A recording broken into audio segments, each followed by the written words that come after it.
let's get into it. The UFC 270 betting predictions, aka the Francis Ngannou, Ciryl Gane, and Moreno Figueiredo predictions. Yeah, basically. This card is not the best. Besides that, I let's mean, start with it's kind of a joke that they made this card $75. Like they upped the price, and then this is their first pay per view. It's like that a is two fun. fight It's card. not low, but like these two main events are so good that I don't really. It's not really. I'm not really too salty about like the lack of name value throughout the rest of the card. But either way, main event. What are we feeling like? This is probably gonna go on for a while. Yeah. I mean, there's only two real possibilities, right? It's Ngannou by KO or Ciryl Gane, probably by finish, honestly. I don't know. So I like Ciryl. Go ahead. I was gonna say I don't like. I feel like that's kind of true, but what if one of them tries to fucking wrestle the other one? Like, I don't know. Like they both have submissions in the past against obviously much worse opposition, but like that, like they know how to submit other people. Like they're not. It's not like they're fucking novices on the ground. Um, Like they know how to shoot takedowns. They know how to control somebody. Like what if one of them goes for it? Like I'm so. I don't feel like know. whoever shoots for the first takedown is gonna lose, to be perfectly honest. I don't think so necessarily. No, I because think Ciryl Gane, if like Ngannou stuffs his takedown, that's a really bad position for him to do. And I'm pretty sure he would stuff Ciryl Gane's takedown if he could stuff Stipe Miocic's takedowns. And if he's on top of you, I don't think that's good for Ciryl Gane. But like, what if Francis shoots on Gane, grabs him, gets him down, and just starts unloading bombs on him? Something like that. Like I don't know. Like I don't know. This is a really tough fight. Like this is a I feel like really tough fight. I feel like there might come a point where if Francis is kind of like getting frustrated with Gane like not being able to like catch him on the feet, he might actually try to go for a takedown or at least like go up close, like get in the clinch, dirty box a little bit. Because I just feel like Gane is just going to be so hard to hit at distance that Francis might have to resort to that. Getting close, but that's the thing. I think Francis. Because I think Francis will have success with that. You know what I'm saying? Like I think Francis can actually like Derek Lewis Francis is a lot more like we saw the Derek Lewis fight. Like Francis is a lot more explosive than Derek Lewis is. Like Francis like will grab you quicker. He'll grab you harder. Like he can. I think he could do a lot of work. I think he has. I think he can. I mean, he can knock you out in the clinch. Like he can knock you out with a clinch shot. And Ciryl also ducks a lot. Like a lot of Cyryl's head movement, like in close to get back out of range, involves like ducking and pulling back. And I mean, Ngannou can always just rip an uppercut through. Like I don't know. Yeah. I think from the Ciryl, I think from because I was high on Ciryl Gane the whole time. I said this before he fought Volkov. I was like, he's gonna fucking piece Volkov up like it's nothing. Like it's gonna be a joke. Like Volkov won't have nothing for him, and that's what happened. But I think the Lewis fight, like that was the perfect matchup to make him look as good as possible. And Ngannou was like a more explosive. I don't want to say smarter, but like more explosive, like higher fight IQ version of Lewis. I don't think that I know you didn't bring it up, but the sparring footage that people are like talking about, I don't think that really shows how good Ciryl Gane is, to be perfectly honest. Because No, of course not. you can't spar with Ngannou doesn't really how am I supposed to say this? You can't fight at full power when you're sparring. Yeah. Because then if you do, no, you're gonna kill all your partners, right? I mean, especially if if you're Francis, yeah, like you can't like if you're Francis, you can't like be hitting people like full blast. But that's the thing. They're both like I don't. That's why I didn't put too much stock into the sparring footage because like Francis isn't throwing with his power. Like it shows some things, but it's so long ago they've grown. It's like been like look at Francis's growth from 2018 to like 2021, and like this was in the early part of that. Like they're not the same people at all. Yeah. So that being said, though, I feel like if this fight does go to decision, the only person I can see winning a decision is Ciryl Gane. I think if Francis doesn't get it out of there in like the first like 2-3 rounds, I think the later part of the fight is all Gane. I mean, I think that's probably true. But Yeah, it's going to be. I mean, if you're going to bet Ngannou, I think Ngannou by knockout is safe. It takes you from like plus 120 to like plus 140. I don't know. I mean, I don't even know if that's safe because like I could like, but even if Ngannou goes for the takedown, gets gone down, if he starts landing fucking bombs, he's gonna stop Ciryl on the ground. Yeah, Like exactly. no, it doesn't matter if you're standing or like no one can take punches from Francis to the head consistently. I Like mean, also think about this. Like, I humans think, are made to do that all right, let me look at Francis' record. He has 16 wins, 12 knockouts, 4 by submission, but like all his submissions were like early in way his like career. early in his career. Yeah, Like pretty much everything recently, it's like if he's gonna win, it's by knockout. So knocking you the fuck out. Yeah. yeah. I mean, human beings aren't meant to take punches from Francis Ngannou multiple times. So, like on That one being hand, said, like though, I Cyril, favor good. Gane in this fight, just because I do think Ngannou's going to present more challenges to Gane than Derek Lewis did, but at the end of the day, I think it's going to be similar to that fight, all except Gane is probably going to have to be a little more careful and pick his shots a little more. So I think I see like kind of like a boring, well, not boring, but like a point fighting victory by Gane where he just kind of touches him up for like 5 rounds. It's my prediction, or at least that's kind of how I see the fight going, like most likely. The thing is, like, this is how I'm feeling about it. So I'm very back and forth, right? I think like on one hand, I completely agree with everything you just said. On the other hand, like Francis is just he has a lot of he's kind of underrated in the way like he's not just he has a lot of ways of delivering his power shots that like where he has good setups. He has a fucking great left hook that people don't even like everyone's like, oh, he throws the overhand. Like he has a nasty left hook. He got a nice jab going on Stipe. He was throwing some heavy leg kicks. I mean, you can't take a bunch of those kicks. Those probably won't work on Ciryl because he's too fast. But like I think Francis has a lot of technique that he could use to fuck with Ciryl, and it really only takes one shot. And I'm honestly, if I was gonna, if I like with whatever money I would bet on this, I'd probably lean Francis just for the fact that I firmly believe in my heart this is like a fifth. This should be even odds. So I would go with whoever is plus money just for the fact that I think it should be even money. So I think whoever's at plus money is undervalued.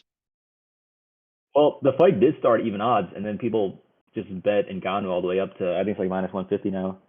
I think You mean Gane? I Yeah, Gane's minus yeah, one. Like Gane. Yeah, people bet Gane up to minus Gane's minus 150 140, exactly. minus 150. Yeah, I just feel like with I Ngannou's understand. side, I just feel like I'm seeing a lot of red flags with Ngannou. So like, he's like fucking like 2 weeks out of this fight, he's like tweeting at Calling out Tyson Tyson Fury. Fury. He's like calling out Tyson Fury for a boxing match while he's like trying to prepare for Gane, and he's talking about like his next contract has to have a boxing clause in it, and he's talking about like more money and shit like that.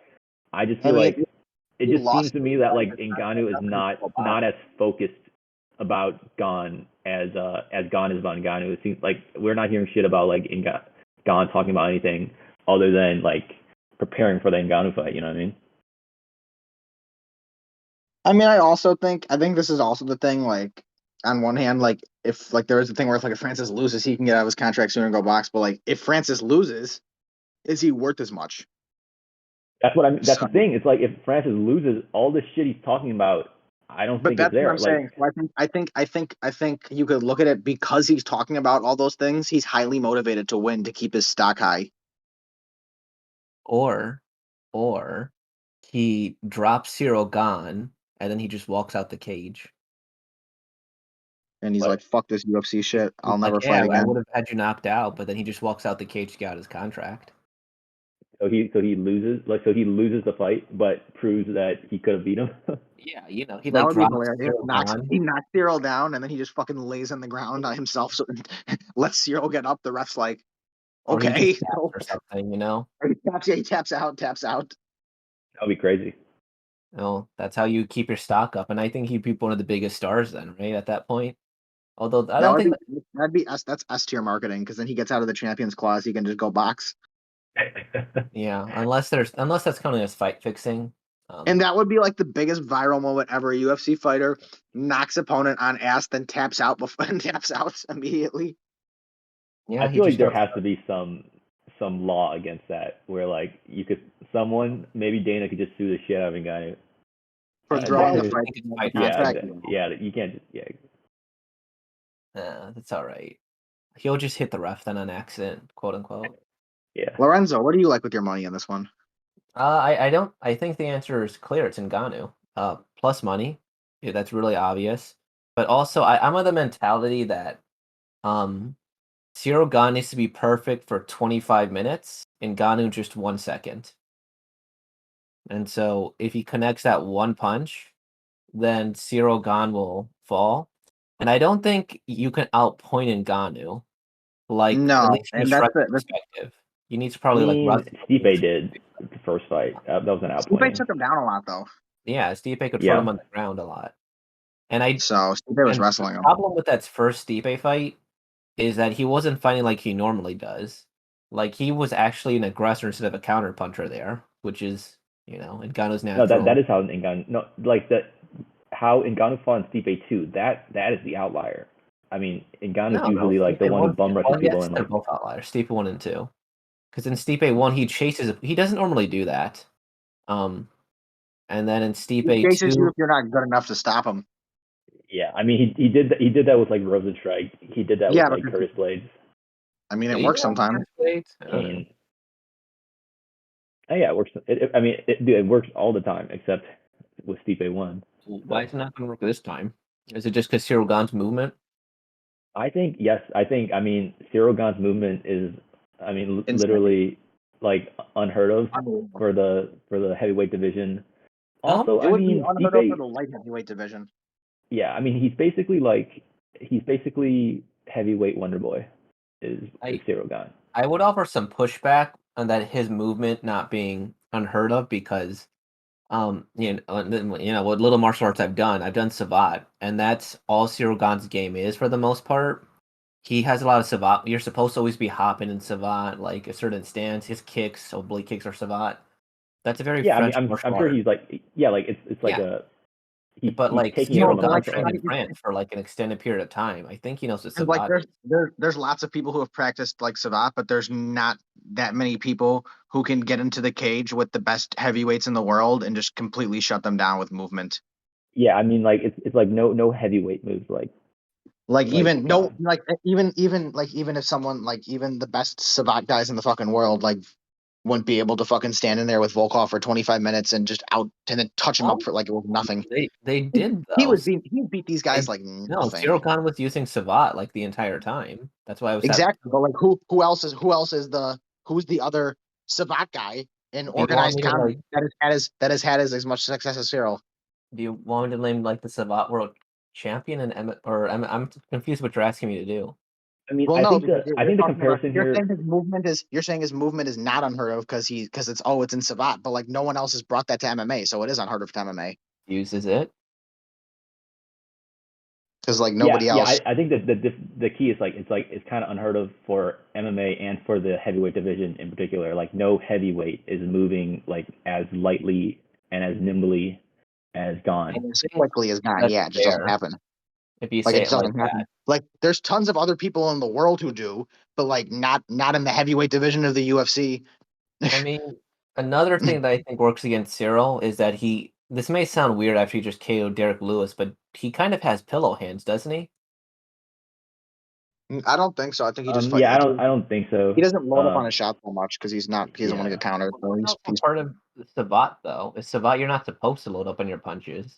that's what You're I'm just saying. So he's you not like like the point fighting I'm sure martial art, like if he, unless you're when doing he like wants Combate. to once he had Lewis like stationary and he knew like Lewis wasn't a threat to him, like in terms like he would unload on Lewis, he'd give him a hard shot. So he definitely has some power. Didn't He he just body he's KO careful him? about how he uses it. And didn't like No, Lewis give up? he hurt Lewis a few times on the feet. You could see it. Like he caught him with Yeah. stiff punches. Like Ciryl knows how to. Ciryl can put some. You could tell too, like when he had Lewis against the cage, and Lewis was like kind of like when Lewis wasn't in a position to like counter him with the power shot, he fucking loaded up on a couple left hands.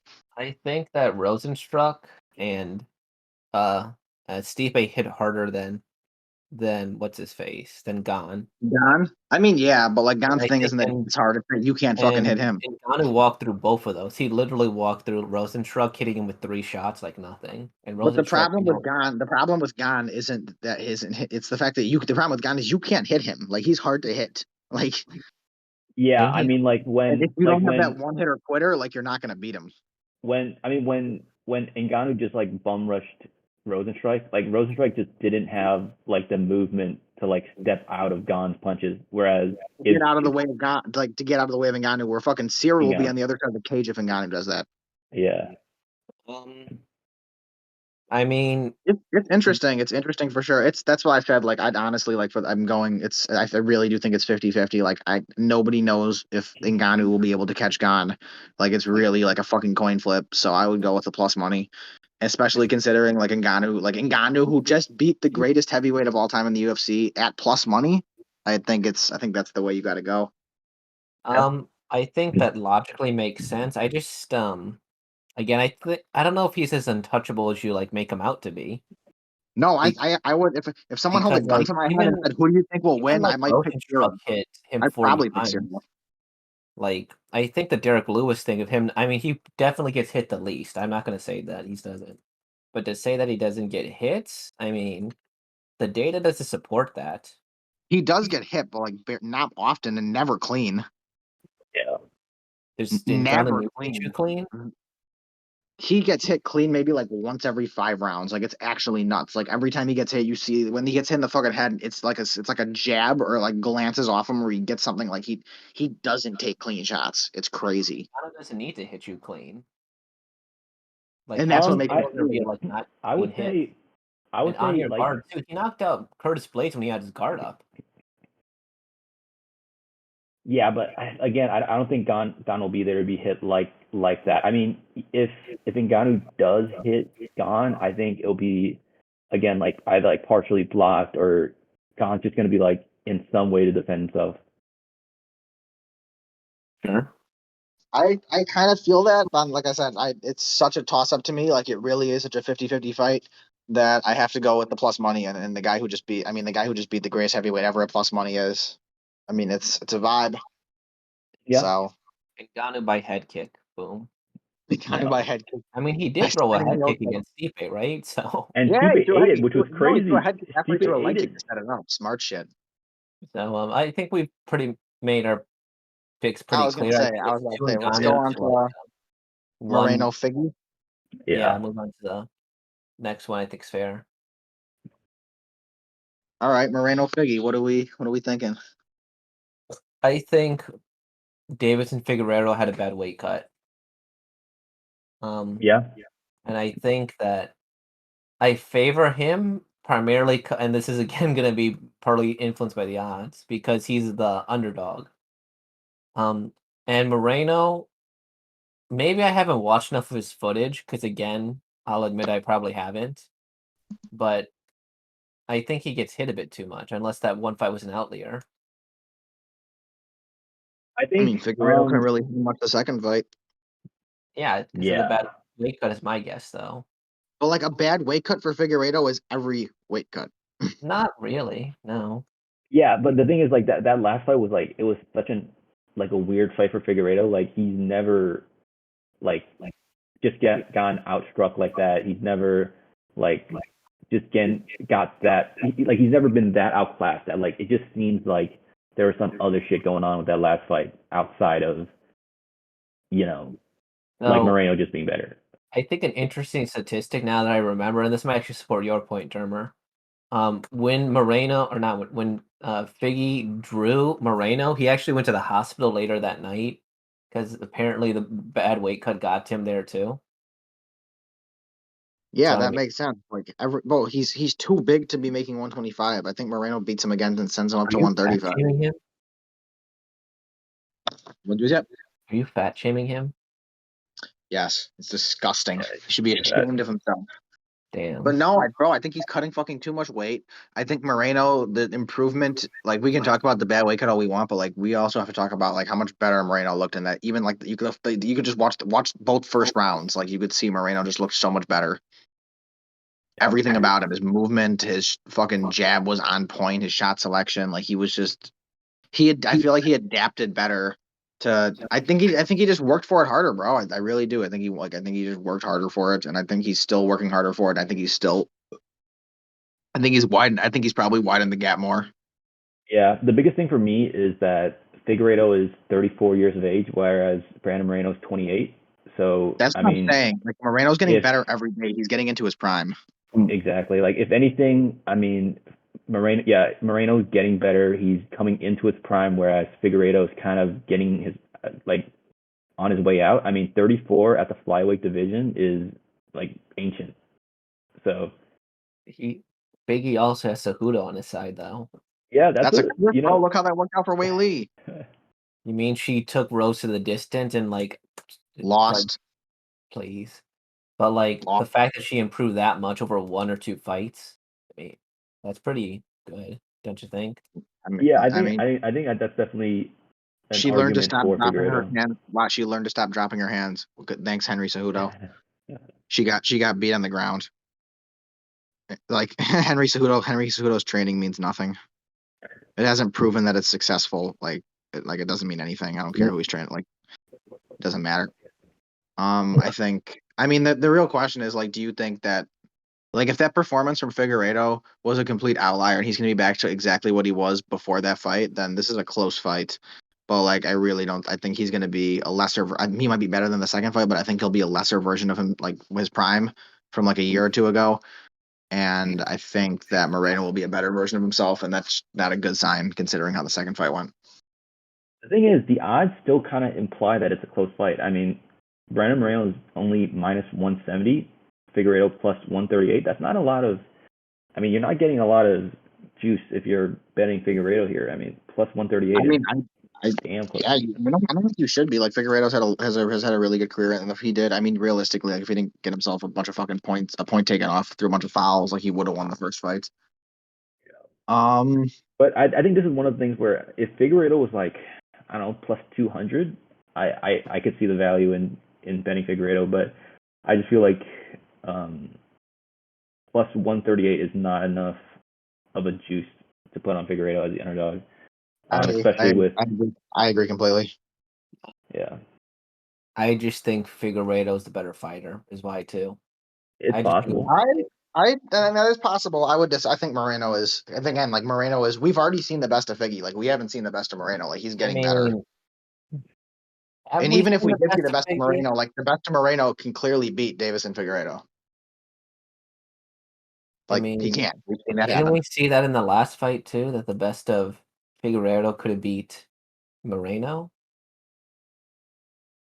In the first fight, yeah. Yeah. I mean, in the first fight, Figueiredo beat Moreno. Like, let's be real. It's just except for that, the point deduction. I mean, he beat Moreno, but then you got to factor in the second fight, right? I don't think it's fair to completely throw it out, but at the same time, you have to count it. I just think that it looked so different than how we've ever seen him, generally speaking, that like it doesn't make sense that there wasn't something especially bad behind the scenes. Yeah, no, I agree with you. I mean, I just wish the odds were a little better. Plus Moreno, maybe he has that championship vibe now. He's taking pictures with Andy Ruiz, meeting the Mexican president, buying Legos. He might not be training as hard, you know? No, he's training his ass off. He's a real one. Maybe he's in silk robes now. No, Moreno's a real one. I like him by stoppage too. Like I got some money on it before the odds went down. Now it's only plus 135. I got it like plus 175, and I was super happy. It was like Moreno to stop him, and I mean that's my like official prediction. I think Moreno stops him again. Okay, Moreno within the distance. I think Figgy just wins. I don't have him by any prop. Yeah. Understandable. What about you, Josh? What you feeling? I like Moreno here. I mean, at minus 170, Vegas is kind of saying that it's kind of a close fight. I don't think they believe what happened in the second fight, and I don't necessarily what happened in the second fight either. But if you're looking at the odds, and then just the fact that Moreno is on the come up, whereas Figueiredo is kind of at I'm this like point coming post down with prime. everything. Yeah, I have to pick Moreno here. Sure. Makes sense. All right, so let's go on to whatever the fuck else is on this card. Dear Lord Almighty, uh, Michel Pereira and Andre Filio. So Fialho. I did Fialho. some research on Andre Fialho, which is very Fialho. little. He's apparently a very exciting fighter. Fights out of Stanford MMA, so that's a legit camp. Yeah, no, I've seen a couple of his fights before. He gets in fucking scraps. He's ranked first of He's like a brawler. 853 active United States pro welterweights, and he's ranked 4 in the Middle East. According to So Tap. actually, this is, I don't know if this might be a hot take. I think Filio or Fialho, I don't know if it's Andre. I'm gonna call him Andre. Andre as a dog, I think he's like plus 240. Yep. Is that what it is? I'm like, it's more of it's less that I'm sold on Andre, and more that like I think Pehe is kind of retarded. I would completely disagree with that. He's really showed an increase in fight IQ lately, like in his past like 3 Yeah, fights. but like he can still, like shit He still might happens with he him. might I throw mean, out a he should moonsault be the favorite for once a in a reason. while, but he doesn't do it actively. Yeah, I think we I kind of think he saw has some with that retarded. Chaos Williams fight where Chaos is like a really dangerous knockout artist that Peja is able to just outwit him with his boxing. Like he's defensively responsible enough to where Chaos can't just knock you out. And then he's able to just use his superior striking to win the fight. Again, I don't know anything about Fialho, but he seems like he's just like one of those brawler type dudes that goes for like a early stoppage. And Yeah. I think that's a pretty easy matchup for Peja.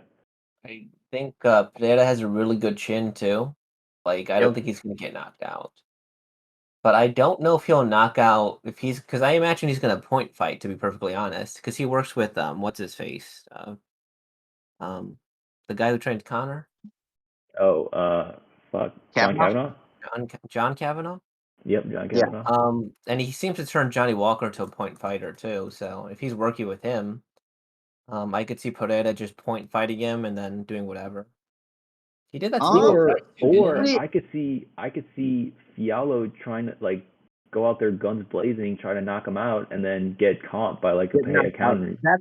That's what I see happening. So I mean, I don't like. I think the line is too wide for like to bet a money line on either fighter. But like a finish is minus 105 right now, and I like that a lot. I know Bahaya's last few fights have been decisions, but like this guy, like Andre's gonna go at his ass. Like Andre's gonna go at him from the opening bell and try and knock his fucking head off with punches. And I think one of them's gonna catch the other one. Oh, so the fight to just not go to decision is minus 105, you're saying? No, for to specifically end in KO or TKO was minus 105. I don't know. Let me check the odds for not going to distance. Not a Let me see. bad prop at all. Yeah, it's If not you bad. want to like hedge your How bet. will the fight end? Minus 105 for KO TKO. So I like it. will the fight go the distance? No is minus 180. So I think KO TKO at minus 105 is the much better.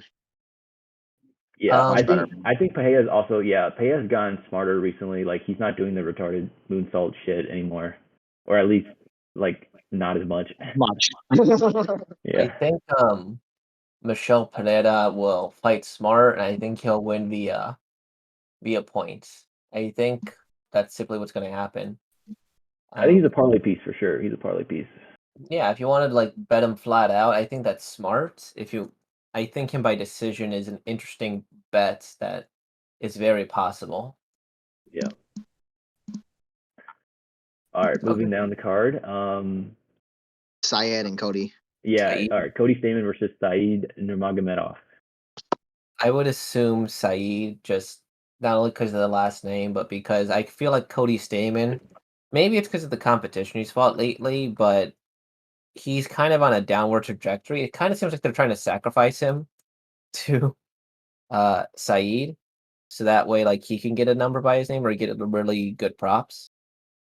So I heard that Saeed isn't actually related to Khabib. Is that right, or are they actually related, or do they just have the same last name? I mean, they might just have So the same I last name. I think they might just have the same last name because I haven't heard anything really about. They don't. I mean, so this is the thing too. Like they're all from Dagestan. Yeah, they're I all remember related. I heard they are all Loki related. Like I heard a story about how Habib and his wife are like very distant cousins, and That makes sense. her last name was actually like Nurmagomedov before they were married. Oh, okay. So like that's I mean, that clearly kind of makes sense. I mean, they literally all have the same facial correct. hair. They literally all have the same fucking facial hair and like Well, like haircut. that's like that region, you know. Yeah. That's just that region, you know. So that's So that thing. I just Like think all I live in an Orthodox Jewish neighborhood. They all look the fucking same. They have the same like facial hair. They have the same like hats they wear. Like that's the thing in cultures. Yeah. I just don't think Cody Stamann's good. His last wins were Brian Kelleher and Good win, but it Carlos wasn't the best Perez, performance. who's solid, but I don't think much of him. So I actually like Cody Stamann here a lot as an underdog. So let me look. So he's I at agree with that actually. Like he's at Cody is a plus lot of dog. 164. He's a plus 164 underdog right now, and I'm looking at if you look at Stamann by points at plus 270, I think that is a great value bet. I think we kind of saw this last week where when you throw a lot of like spinning kicks and shit, you're very susceptible to the takedown, which is what that's what Giga did. That's what led to his takedown. And so Saeed, obviously, he's kind of like this karate, like spinning shit type of fighter. Like he'll throw a lot of spinning attacks, and Cody's a wrestler. Obviously, Cody's method of victory is just to like get him to the ground and like wrestle fuck him, basically. And I could see him doing that. I mean, again, I could see it. I could see scenarios where like Saeed just like throws like some spinning wheel kick, Cody catches it, takes him to the ground, and just that's how he wins the round. And then if you just does that a couple of times, he wins the fight. I actually am inclined to agree. Like I don't know if I would. I think I think my money's gonna stay away from this fight. But if I had to bet, I like Cody as a dog. Yeah, I always like the wrestler versus like the karate guy. Like just pick the wrestler. I'd be very surprised if anybody who trained under Habib doesn't have good wrestling defense. I don't know if does Saeed train under Khabib. Isn't he? He's in his corner, isn't he? Yeah, probably. I mean, like I've Pretty seen him sure get taken down. didn't He he got corner taken. him last time? Am I No, he's been mistaken? taken down before. He's definitely been taken down before. Yeah. I thought he was his No, coach, they're not related. So right? But isn't he his coach? Yeah, they might be. I mean, it's totally possible. let me look at his I Instagram. think he is cornered by. But like, I don't think he like. Does he train out AT? Does he train like out of like AKA or anything? His I don't think so, bro. He doesn't. He has different coaches and shit. It looks like go to his. He doesn't. I don't see any AKA motherfuckers on his Instagram. Yeah. Anyways, no, I mean he. It's not like he is like impervious Yeah, to I a don't think. I takedown. don't think I've seen it's him. I've seen him get taken down before, but like I was looking at like the Jaime Barcelos fight where it basically like yeah he like went for some spinning attacks and then Barcelos just caught it and took him down. I think that could happen a lot with Cody. All right, what other fights are interesting, or are there So any? is Hardy and Olynyk like off the card? Yeah, on Google it says it's Sergey Spivak versus Greg Hardy. I don't know why that's on the main card. That's not a main card fight. Bro, especially when Ilya's on the prelims, and I don't know. Yeah. I mean, is there anything on the prelims? I think like this I mean, Barcelos and Ilya are just massive favorites. I think for a reason. I don't think there's any. I like Maybe Barcelos Charles a lot. is undervalued, but even then, like I wouldn't bet against Ilya right now. Yeah. If I was gonna take a dog on the prelims, it'd probably be like Wellington Turman. But even then, like Vieira had that one fight where he gassed like I don't even know how that happened. But then his next fight he came out and won. I mean, pretty convincingly enough, I suppose. Um, I think that's fair enough as an assessment there. If I was to Nothing have on the one prelims person sticks out. as my dog, that would be. Let me just see how I pronounce. Oh, it's Jasmine Javoskias. She's going Oh, against Judah Vicious is like Nancy. Judah Vicious or some shit. Yeah, yeah. because Kay Hansen's Just moving Judah up a Vicious. weight division, and I think she's primarily a grappler, isn't she? You're asking I'm me. not gonna lie. I Yeah. know, not sure. That's what I'm I have no fucking idea. asking. But yeah, I think that the fact that she's moving up a weight division and Jasmine's one loss was via split decision. I mean, she doesn't have much of a record, but still.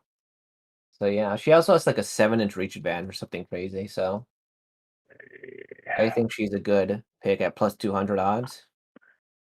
I trust you. I have Yeah. nothing else to add. Yeah. I'll just have to trust you on that one, bro. Another interesting. Michael Morales is debuting against Yeah, Trevin that could be House, is also moving a weight class. He's moving down though. I was trying to Yeah. look at some of these like contender guys. I was trying to find some of these contender guys on ESPN. They don't have the replay on them. Like I can't find their fights. That's accurate. Yeah. So Trevin Giles and Michael Morales might be interesting. I know nothing about Michael Morales, but whenever somebody moves a weight division, it's interesting to me. Yeah. I mean, it's gonna be fun to watch. I have no idea what's gonna fucking happen. I'm not gonna bet any money on it, but Mm-hmm. I think that's pretty much the end of like fights like that we know enough about to bet on. Because like even with like these early I know about Taporia and Barcelos and all them, and I have them in a parlay, but I'm just not like I don't see it, bro. I don't see anything that sticks out as like a massive value that's slapping me in the face. So Only All right. other Yeah. one. Let's move on. Let's move on to the picks. all Sure. right, with our 10 units, who wants to go first? Go for it, Josh. You're first in the All right. Yeah. I'll go first. All right. So I have 4 bets. So I'm looking at my first bet. I'm looking at Gane by rounds 4, 5, or decision. Those are bet. plus 180 odds. On FanDuel, I'm wagering 2 units to win 3.6. I have a Moreno Barcelos parlay at minus 111. I'm wagering 4 units there to win 3.6. Stamann by decision plus 280, wagering 1 unit, and I have a Vieira Pereira parlay at minus 180, wagering 3 units to win 254. All right, so I got 3 units on Moreno, a parlay with Moreno, Ilya, and Barcelos. So that's plus 122. Got a little 3-fighter parlay. I'm a little scared about that. You know what? I'm gonna change. I'm gonna put that to 2 units. Actually, I'm a dirty liar. That's 2 units, and At then plus 222, you said? plus 122. 122. Okay. And then I have 3 units or 3 units on Ngannou by KO plus 140. I just think he's too undervalued at that line. Plus 140 for Ngannou by KO. So I got 3 units on that. I have another 3 units on Pereira and Andre Fialho to end in a knockout or a TKO. So that's minus 105. I got 3 on that, and then I have 2 units on Moreno by stoppage at plus 135. Nice. Okay. My bets in Ghana versus KO. They're all 2.5, by the way. Okay. Yeah. And Ghana via KO is plus 150, so I figured, hey, why not? Isn't it plus 140? Maybe it changed in the last hour, which wouldn't surprise me. All right. Let me look. We'll see. All right, Francis. Plus 145. Okay, split the difference. Plus 145. 145. Got it. All right. Okay. Lock that in. Deiveson Figueiredo 138, Jasmine 205, and Michel Pereira by points 195. Okay. So all plus odds. They're all plus odds. I didn't see anything I liked in particular because the problem with this card, and I think this might be a theme, is there were so many heavy favorites that I was like, do I really want to bet this really heavy favorite? Yeah, that's when you just got to parlay some of these. Bring the odds down. I wouldn't know who to parlay, to be perfectly honest. I mean, Taporia maybe, but I don't know who I else like Hani Barcelos a lot. I think he's really good, and he's unranked for some reason. But no, I think he's really good. If you look at his like credentials, he's like he's like a multiple time like Brazilian wrestling national champion. I don't know how much you could put into that, but he's also like a BJJ like nogi national champion in Brazil, which you could put a lot into that. So he has a really good ground game, and he has a good stand up too. So I like Verstelis a lot. I mean, obviously the line suggested, but I think it's a parlay piece for sure. That's valid. I just think he's too. And again, I don't think I'm ever going to really disagree with you on these picks. I just think the odds are too great a difference. At -500, I'd have to parlay him probably with 2 or 3 people, wouldn't I, to get like decent odds? Yeah, you have to parlay him with like you basically have to just like think of him as like a lock, which is pretty dangerous. But then you have to parlay him with like someone else you like. So like I parlay him with Moreno, and that's like roughly even odds. Mhm. That's valid. For this card, when I like to do parlays, as weird as it sounds, I like to do almost pick 'em odds, just because usually I have a pretty good feeling when it comes to pick 'em odds. I will say though, if I'm looking at my bets, I'm the least confident in probably Deiveson Figueiredo, even though it gives me the best odds, or it's the most favorited out of all my bets. Yeah, I get you. Ngannou, Jasmine, and Pereira are above +140 each, but I feel more confident about those than Figgy. I don't know about Pahea by points. I think he could easily knock out Fialho. I'm not sure about that. I feel like he'll be very conservative. He wouldn't want to lose to, well, who was it? Tristan Connolly? Oh yeah. Yeah. So I think he'll be more conservative.